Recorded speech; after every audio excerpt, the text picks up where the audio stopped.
మరి నిన్నటి రోజు కనిపిస్తుందా, నిన్నటి రోజు నా ఫోటో పెట్టి మాఫింగ్ చేశారు వైసీపీ వాళ్ళు.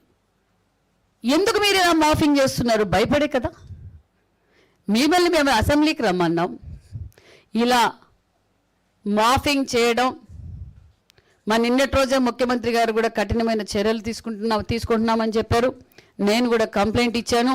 మీకు చేతనైతే మీరు చేసిందేంటి, మేము చేసింది ఏంటో చర్చించడానికి సిద్ధమేనా? ఇలా మాఫింగ్ చేయటం, రపరప నరుకుతామని చెప్పటం, ఇలా చీప్ ట్రిక్స్ చేయడం వైసీపీ పార్టీకే చెల్లుతుంది. దీన్ని ఉపేక్షించే ప్రసక్తే లేదు. దీన్ని నేను కంప్లైంట్ కూడా ఇచ్చాను. ఖచ్చితంగా కఠినమైన చర్యలు తీసుకోమని కూడా తెలియజేశాను.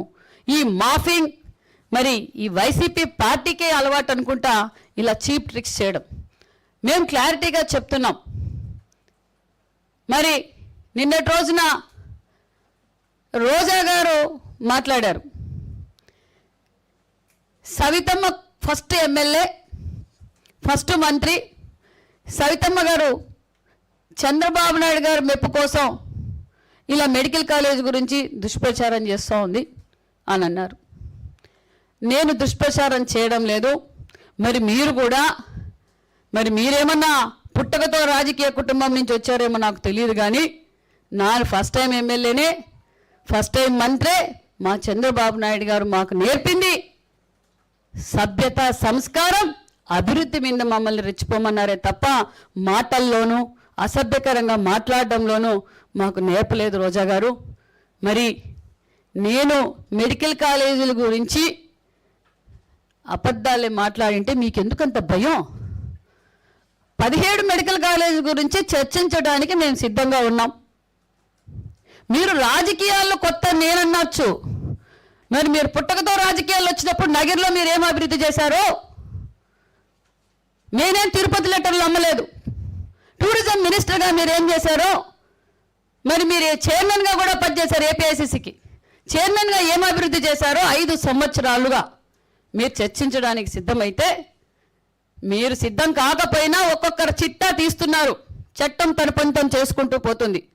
మరి నేను ఈ 15 నెలల్లో మా డిపార్ట్మెంట్కి నేనేం చేశా? బీసీ వెల్ఫేర్లో నేనేం అభివృద్ధి చేశా? నా నియోజకవర్గాన్ని ఏ విధంగా అభివృద్ధి చేశా? పెనుగొండల నియోజకవర్గంలో ఉన్న ప్రోటోకాల్, టీటీడీ దర్శనం ప్రోటోకాల్ ఎంతమందికి చేయించా? ఎంతమంది నియోజకవర్గం ప్రజలకి నేను దర్శనం చేయించా? అదేవిధంగా హ్యాండ్లూమ్స్ అండ్ టెక్స్టైల్స్ ద్వారా నేను ఏం పనులు చేశా? మరి నేను చర్చించడానికి సిద్ధంగా ఉన్నా. నగర్లో మీరు ఏం చేశారు?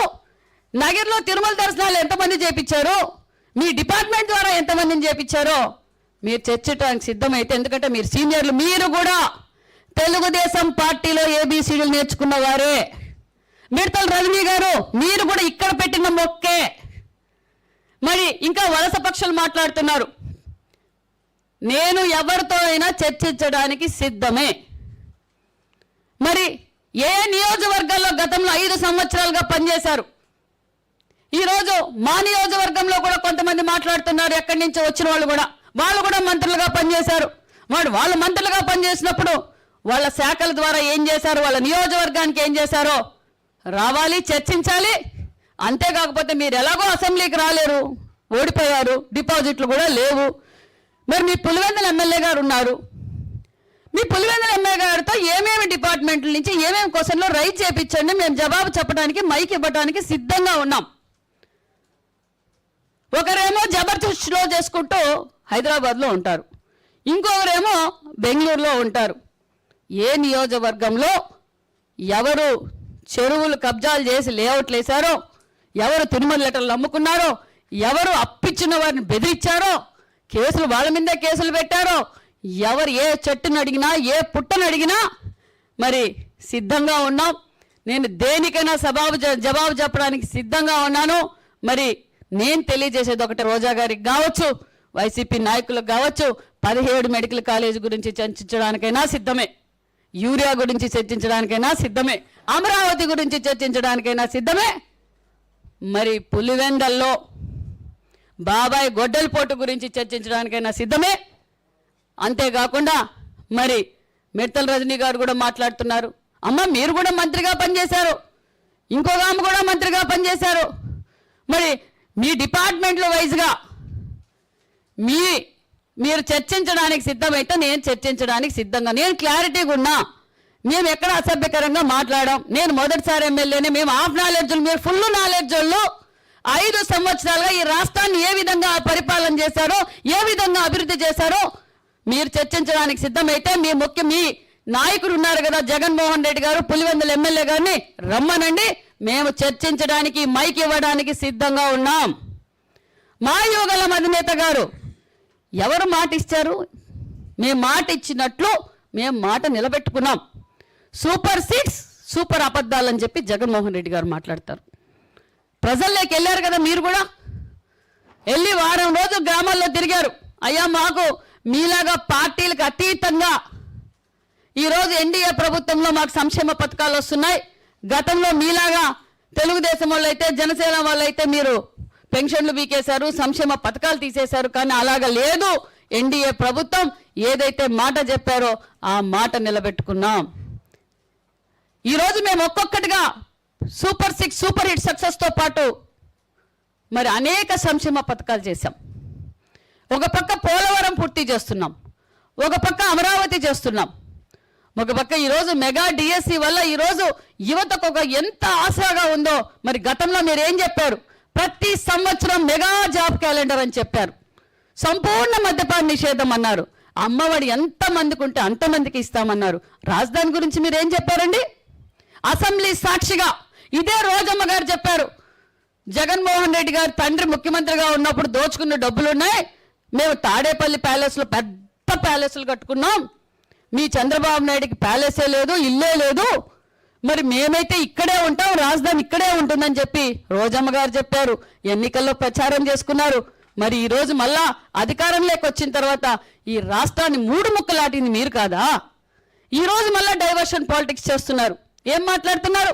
మళ్ళా మేము ఇక్కడే ఉంటామంటున్నారు. ప్రజలేం తిక్కోళ్ళు కాదు. ప్రజలు, ఆంధ్రప్రదేశ్ ప్రజలు చాలా తెలివైన వాళ్ళు, చాలా సమయస్ఫూర్తి కలిగిన వారు, ఎప్పుడు ఏం చేయాలో తెలిసిన వారు. కాబట్టే ఈ రాష్ట్రానికి మళ్ళీ ముఖ్యమంత్రి చంద్రబాబు నాయుడు గారు అవుతానే ఈ రాష్ట్రం బాగుపడుతుందనే ఉద్దేశంతోనే ఈరోజు సంపూర్ణమైన మెజార్టీ ఇచ్చి మాన్యశ్రీ ముఖ్యమంత్రి గారిని ఎన్డీఏ కూటమి స్వాగతించారన్న విషయం కూడా మీకు తెలియజేస్తున్నాం. మీరు మీ ఆఫీసులు క్లోజ్ అయిపోయినాయనే విషయం తెలుసు. మీరు సోషల్ మీడియా వేదిక ద్వారా ఇలా ప్రజల్ని డైవర్షన్ చేస్తున్నారని ప్రజలకు కూడా అర్థమైంది. ఖచ్చితంగా ప్రజలు క్లారిటీగా ఉన్నారు. మీరు ఈరోజు అమరావతి డ్రామా మొదలుపెట్టారు, మొన్న యూరియా అన్నారు, మొన్న సూపర్ 6 అన్నారు, మళ్ళీ ఈరోజు వెంకటేశ్వర స్వామి గురించి మాట్లాడుతున్నారు. మరి క్లారిటీగా 10 సంవత్సరాలుగా అక్కడే విగ్రహం ఉందని విషయం తెలుసు. ఎందుకు ఈ చీప్ ట్రిక్స్? మీరు ఏది మాట్లాడాలన్నా మేము ఈరోజు రాష్ట్రాన్ని అభివృద్ధి పరుగుల్లో పెడుతున్నాం. మరి అది మీకు జీర్ణించుకోలేక మీరు విషం కక్కుతున్నారు. మీ ఎమ్మెల్యే, పులివెందుల ఎమ్మెల్యే గారిని పంపించండి. మేము అసెంబ్లీలో ఎక్కడ అసభ్యకరంగా మాట్లాడాం. మా ముఖ్యమంత్రి గారు మాకు అది నేర్పలేదు. మైక్ ఇస్తాం. ఖచ్చితంగా మా ముఖ్యమంత్రి గారు వాళ్ళు ఎంత రెచ్చగొట్టినా మీరు ఎక్కడ అసభ్యకరంగా మాట్లాడొద్దండి. మనం అభివృద్ధిలో రెచ్చిపోదాం తప్ప ఇలాంటి విషయాల్లో మనకు రెచ్చిపోతే మా ముఖ్యమంత్రి గారు ఆ మాట అన్నా కూడా ఒప్పుకోరు. మరి మీ ఎమ్మెల్యేగా, మీ పులివెందుల ఎమ్మెల్యే గారిని పంపించండి. మీ ప్రశ్నలన్నిటికీ మేము జవాబు చెప్పడానికి సిద్ధంగా ఉన్నామనే విషయం కూడా మీకు తెలియజేస్తున్నాం. మార్ఫింగ్ ఏమంటే, నేను మెడికల్ కాలేజ్, మా పెనుగొండలో ఒక మెడికల్ కాలేజ్ ఉందండి. మెడికల్ కాలేజీలు పూర్తి చేశామని జగన్మోహన్ రెడ్డి గారు అందరికీ తెలిసినట్లుగా చెప్పారు. మరి చంద్రబాబు నాయుడు గారు అధికారంలోకి వచ్చిన తర్వాత మరి ప్రజల ఆరోగ్యం కోసం ఆంధ్రప్రదేశ్ ఆరోగ్యశ్రీగా ఉండాలని, ఆరోగ్య ఆంధ్రప్రదేశ్గా మార్చాలని చంద్రబాబు నాయుడు గారు తీసుకున్న నిర్ణయం 10 మెడికల్ కాలేజు ఇలా వదిలేయకూడదు. ఇప్పుడున్న ఆర్థిక సంక్షోభంలో మరి దాన్ని ప్రజలకు అంకితం చేయాలి అను గొప్ప ఉద్దేశంతో 10 మెడికల్ కాలేజీలు పీపీపీ మోడల్లో వెళ్ళాలని చంద్రబాబు నాయుడు గారు, మరి హెల్త్ మినిస్టర్ గారు నరేంద్ర మోడీ గారి ఆశీర్వాదంతో ఒక మంచి నిర్ణయం తీసుకుంటే ప్రైవేటీకరణ చేసేస్తున్నారు. మెడికల్ కాలేజీలు ప్రైవేటీకరణ చేసేస్తున్నారు. కట్టని మెడికల్ కాలేజీలు మేము ప్రైవేటీకరణ చేశామా? నేను అక్కడికి వెళ్ళాను. అక్కడికి వెళ్ళిన తర్వాత నేను అక్కడ ఉన్న వీడియోలందరినీ, ఇది మా పెనుగొండ మెడికల్ కాలేజ్ పరిస్థితి, 17 మెడికల్ కాలేజ్ పరిస్థితి ఇది. మరి గతంలో జీవో నంబర్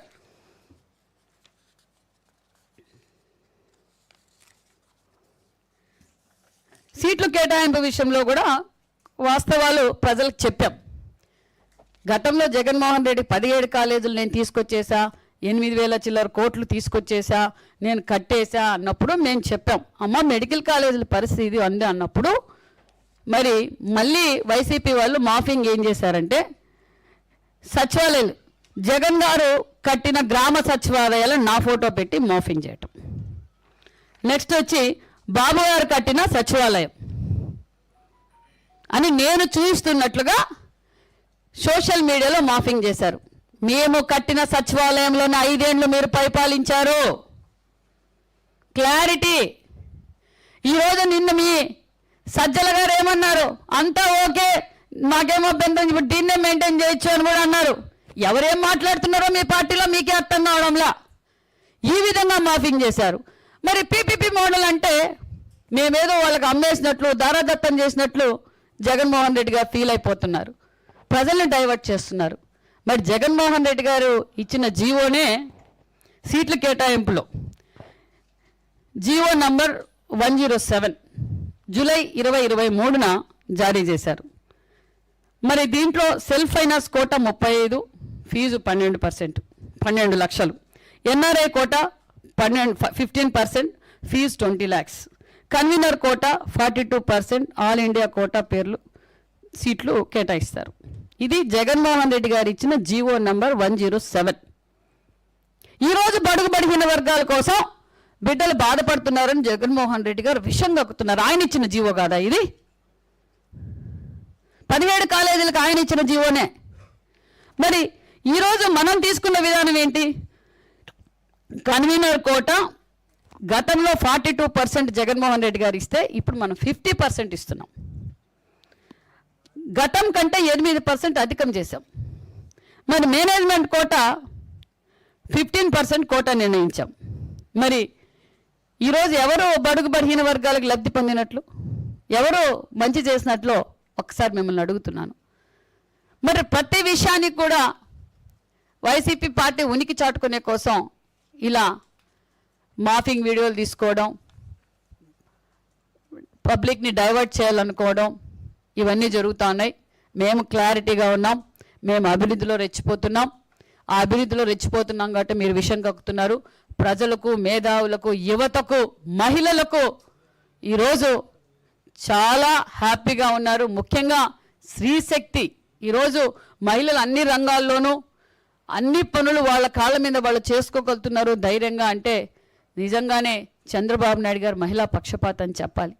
ఈరోజు తల్లికి వందనం కావచ్చు, ఈరోజు తల్లికి వందనము, ఇంట్లో ఎంతమంది బిడ్డలు ఉంటే అంతమందికి తల్లికి వందనం ఎందుకు ఇచ్చాం? ఎక్కడే కానీ బాలికలు డ్రాప్అవుట్స్ కాకూడదు, వాళ్ళు నాణ్యతమైన విద్య అందించాలనే ఉద్దేశంతో, గొప్ప లక్ష్యంతో మరి ఈరోజు విద్యాశాఖ మంత్రి గారు తల్లికి వందనం అందజేశారు. అంతేకాకుండా మరి ఈరోజు స్త్రీశక్తి, ఈ స్త్రీశక్తి వల్ల ఈరోజు ఈ పథకం ద్వారా మహిళలు ప్రతి ఒక్కరికి ధైర్యంగా వాళ్ళ గమ్యానికి వాళ్ళు చేరుకోగలమన్న నిర్ణయానికి వచ్చారు. ఈరోజు స్త్రీశక్తి వల్ల ఒక పక్క వ్యాపారస్తులు కావచ్చు, ఏదైనా చిన్న చిన్న వ్యాపారం చేసుకునే వాళ్ళు పల్లి నుంచి టౌన్కి రావచ్చు. మరి విద్యార్థులు కూడా ఫ్రీ ఎడ్యుకేషన్ ఇస్తున్నాం. వచ్చిపోవడానికి ట్రాన్స్పోర్ట్కి ఇబ్బంది పడే వరకు కూడా ఈరోజు ఫ్రీ ట్రాన్స్పోర్ట్ రావడం. మరి అంతేకాకుండా మరి ఎంప్లాయ్మెంట్ కావచ్చు, వాళ్ళ కాళ్ళ మీద వాళ్ళు నిలబడడానికి ఒక భద్రత స్త్రీశక్తి. మరి ఇన్ని కార్యక్రమాలు మేము చేస్తూ ఉంటే మరి రోజా గారికి, రజనీ గారికి, మరి ఇంకొంతమందికి కనిపించడం లేదేమో. మరి ఒక స్త్రీగా మీరు కూడా ఒక స్త్రీ అన్న విషయాన్ని ఆలోచించుకొని ఈరోజు స్త్రీశక్తి అభివృద్ధి జరగడానికి ముఖ్యమంత్రి గారు ఏ విధంగా తప్పిస్తున్నారో ఒక్కసారి ఆలోచించండి. మరి మీరందరూ ఇక్కడ పెట్టిన మొక్కలే మీరు రాజకీయ లబ్ధి కోసం ఈరోజు పార్టీలు మారిండొచ్చు. మీరేదో కొత్త ఎమ్మెల్యే అన్నారు. గతంలో మీరు వైసీపీ పార్టీలో నన్ను 24 కేసులు పెట్టి నా వ్యాపారాలు ఇబ్బంది పెట్టి సిబిఐ రైడ్లు చేసినా మేము ఎక్కడ పార్టీని వదిలిపెట్టలేదు. మేము చంద్రబాబు నాయుడు గారితోనే ఉంటామన్నాం, ఇప్పుడు చంద్రబాబు నాయుడు గారితోనే ఉంటాం. ఎప్పుడు చంద్రబాబు నాయుడు గారితో తెలుగుదేశం పార్టీలోనే ఉంటామని కూడా ఈ విషయం మీకు తెలియజేస్తున్నాం. మీరు చర్చించడానికి మరొకసారి తెలియజేస్తున్నాం. మీరు చర్చించడానికి ప్లేస్ మీరు డిసైడ్ చేసినా సరే మేము డిసైడ్ చేసానికి కూడా రెడీ అనే విషయం కూడా తెలియజేస్తున్నాం.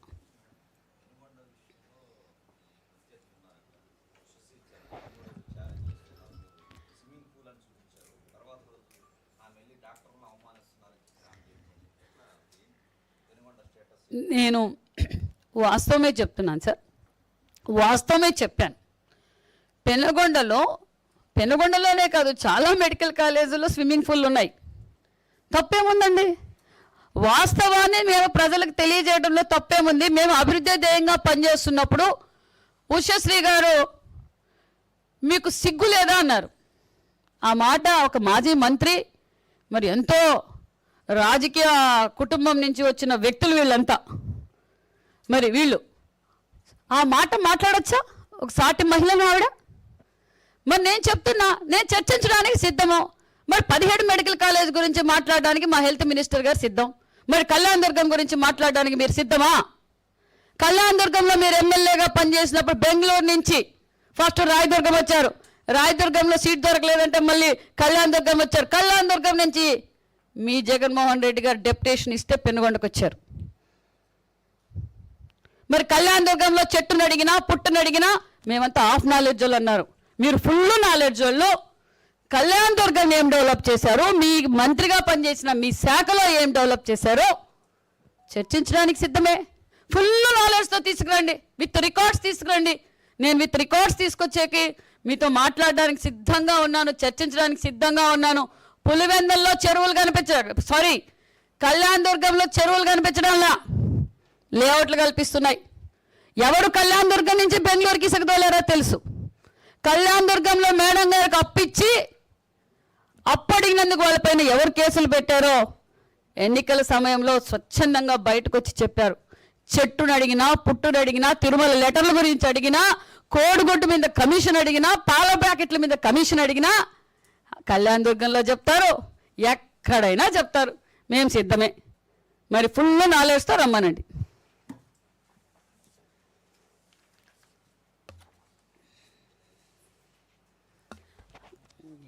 ఎందుకు వాళ్ళు 17 కాలేజీల గురించి మనం చర్చించడానికి సిద్ధమే కదా. స్లాబ్లు పిల్లర్లు వేసి ఈరోజు మెడికల్ కాలేజ్ పూర్తి అయిపోయినా, మెడికల్ కాలేజ్ పూర్తి అయినా ఖచ్చితంగా పీపీపీ మోడల్లో మరి జగన్మోహన్ రెడ్డి గారు ఎన్ని బెదిరించినా కాంట్రాక్టర్లు వస్తారు. ఖచ్చితంగా 10 కాలేజీలు పీపీపీ మోడల్లో పూర్తి చేస్తాం, ప్రజలకు విద్యార్థులకు అందజేస్తాం. అదే కాకుండా యూనివర్సల్ హెల్త్ పాలసీ కూడా నిన్నటి రోజు కూడా కలెక్టర్స్ మీటింగ్లో కూడా చర్చించాం. మరి ఖచ్చితంగా ముఖ్యంగా మీకు కూడా, పత్రికా విలేకరులకు కూడా, జర్నలిస్టులకు కూడా ఇది వర్తిస్తుంది. ఖచ్చితంగా 1,63,00,000 మందికి యూనివర్సల్ హెల్త్ పాలసీ కూడా అమలు పరుస్తున్నాం. వాళ్ళు ఎన్ని చేసినా ఏమి చేసినా, ఎంతమంది బెదరగొట్టాలన్నా ప్రజలు వాళ్ళని డైవర్ట్ చేసేశారు. ఆ పార్టీ పరిస్థితి అయిపోయింది. క్లారిటీగా ఉన్నాం. బీసీ వెల్ఫేర్ ఆధ్వర్యంలో గతంలో మేము ఎన్నికల్లో ఏదైతే మాట చెప్పామో ఖచ్చితంగా బీసీ భవన్లు పూర్తి చేస్తాం. అంతేకాకుండా మరి బీసీ రక్షణ చట్టం గురించి కూడా ఈరోజు గ్రూప్ ఆఫ్ మినిస్టర్స్తో చర్చ జరుగుతోంది. అంతేకాకుండా స్థానిక ఎన్నికల రిజర్వేషన్ గురించి కూడా గ్రూప్ ఆఫ్ మినిస్టర్స్తో ఈరోజు చర్చ జరుగుతుంది. ఖచ్చితంగా మేము అమలు పరుస్తామన్న విషయం కూడా మీకు తెలియజేస్తున్నాం. Thank you.